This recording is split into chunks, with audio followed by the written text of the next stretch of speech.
আসসালামু আলাইকুম রহমতুল্লাহ। আসলে আমার নাম জলিল রহমান লিটন।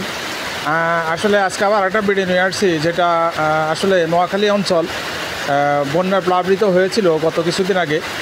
আসলে এটা কাটিয়ে মোটামুটি আলহামদুলিল্লাহ রোদ উঠে গেছে, কিন্তু আবারও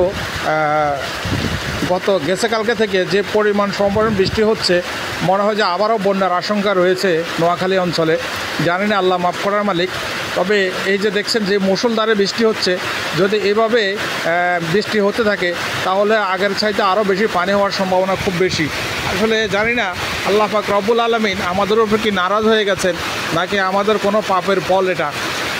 আসলে এই যে এইভাবে যদি বৃষ্টি হয়, আবার নোয়াখালীতে বন্যা হওয়ার সম্ভাবনা খুব বেশি। তবে আসলে এখনও তো বন্যায় অনেকে ঘরে ফিরতে পারেন নাই, অনেকের ঘর বাড়ি পানিতে তলিয়ে আছে। বিশেষ করে বাচ্চা এবং মহিলাদের ক্ষেত্রে সবচেয়ে বেশি সমস্যা, কারণ বাথরুমের ক্ষেত্রে সবচেয়ে ইম্পর্টেন্ট বিষয় হচ্ছে বাথরুমে যাওয়াটা। আসলে পুরুষরা যেখানে সেখানে যেতে পারে, নারীরা যেখানে সেখানে যেতে পারে না। এখন বর্তমান যে অবস্থা আল্লাহ জানে না যে পরিস্থিতি হচ্ছে, যেভাবে বৃষ্টি হচ্ছে, বন্যা আবারও মনে হওয়ার সম্ভাবনা খুব বেশি।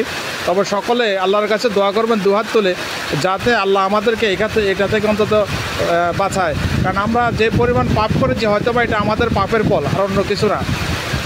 কারণ অহংকার আর পাপ, অহংকার তাকাব্বর, এটা আল্লাহর কাছে পছন্দ হয় না। হয়তোবা আমাদের অহংকার আর তাকাব্বরের কারণে আল্লাহ এটা করতেছেন, নয়তোবা এটা কোনো রহমতের বৃষ্টি হচ্ছেন, যাক সেটা আল্লাহই ভালো জানেন। তো সকলের কাছে অনুরোধ রইল, যারা প্রাণ দিয়েছেন, যারা ঘর পুনর্বাসনে দান অনুদান দিয়েছেন, সকলকে অসংখ্য অসংখ্য ধন্যবাদ, এবং আল্লাহ পাক সকলকে ভালো রাখুক।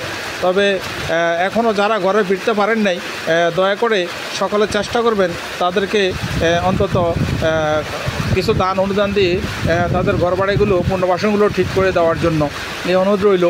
আসলে সকলে আমরা আল্লাহর কাছে দোয়া করব, মাপ চাইব, যাতে আল্লাহ পাক রব্বুল আলামিন আমাদেরকে ক্ষমা করে দেন। এই যে আমরা যে সমস্যায় আছে, এই সমস্যা থেকে যাতে আল্লাহ আমাদেরকে সেভ করেন এবং বাঁচান, এই প্রত্যাশা আমি বিদায় নিচ্ছি। আমার নাম জলিল রহমান লিটন, আমার নাম নোয়াখালীর আলো।